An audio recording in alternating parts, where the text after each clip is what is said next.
It's wonderful to actually present the Build program. Thank you for giving us the platform. And my presentation will be about how the Philippine economy will survive the COVID-19 pandemic and how Build can be a socio-economic solution. So where were we at the end of 2019? The Philippines recorded the lowest recorded debt to GDP ratio of about 39.6%.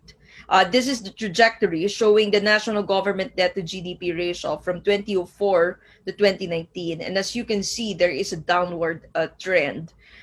In 2019, the Philippines recorded the highest revenue since 1997 at 16.1%.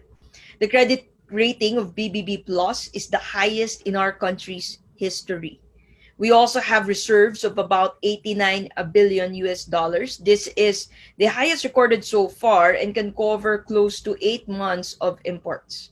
The inflation is at 2.2% as of April 2020, which is within the target range of 2% to 4%.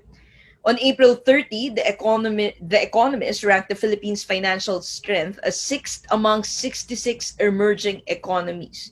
And the Philippines successfully offered 2.35 billion US dollars double tranche 10-year and 25-year global bonds on April 27.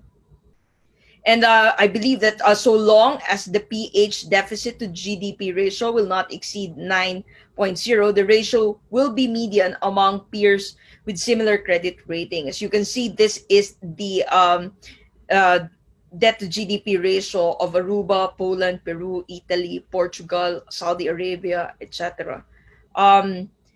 These are the Philippines debt to GDP ratio in comparison to ASEAN countries. And this is the debt to GDP ratio in comparison to East Asian countries. 20 this is the projected national government debt to GDP ratio, but it will still be historically lower compared to our historical performance. This is a trajectory showing the debt to GDP ratio from 2004 up until 2020. The government is embracing a 4-pillar economic strategy against COVID-19. I will not be discussing each one of them. I will just be focusing on phase 4, which is where build falls in. So March to May is classified as the emergency state. We expect recovery from June to December 2020, and we're working towards resiliency 2021 onwards. And we believe that by 2021, the Philippines will get back on its positive growth trajectory, and we're working toward GDP growth projections of about 7 to 8%.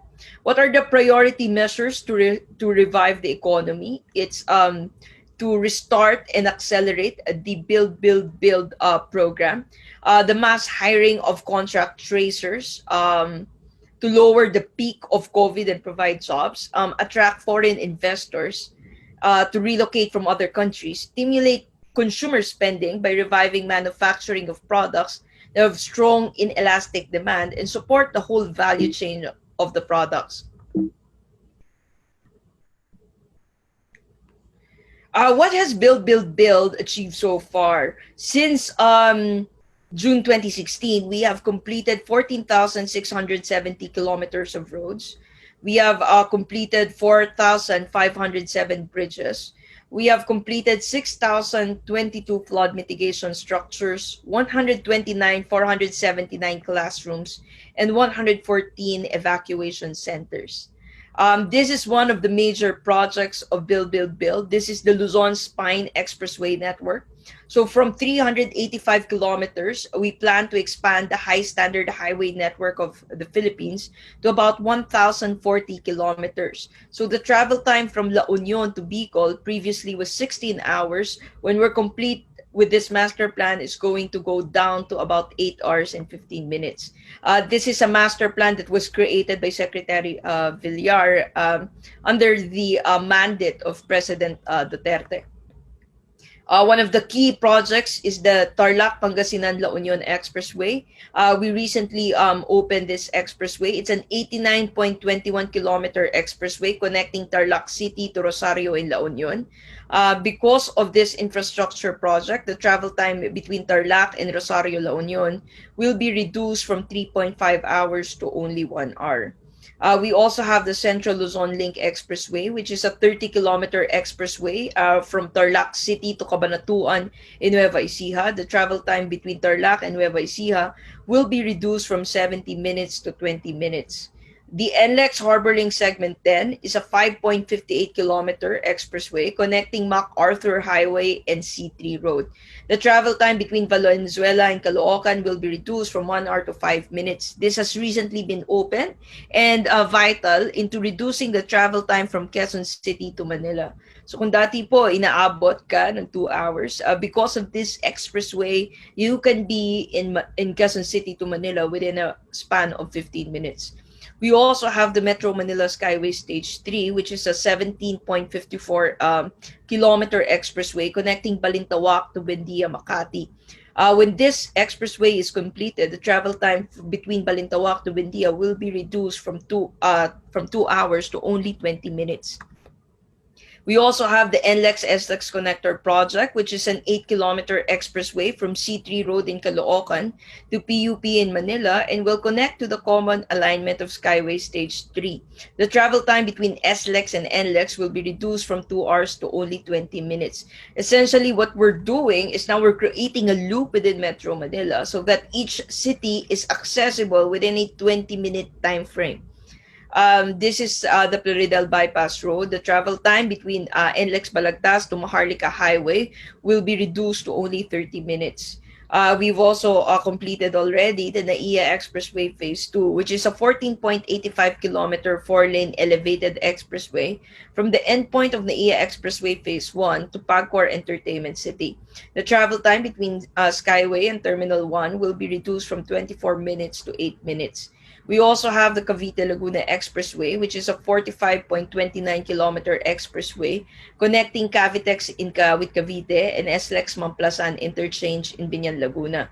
Travel time from Cavitex and SLEX will be reduced from 1.5 hours to only 45 minutes. We also have the Southeast Metro Manila Expressway, which is a combination of elevated and at-grade expressway from Skyway to Batasan Complex in Quezon City.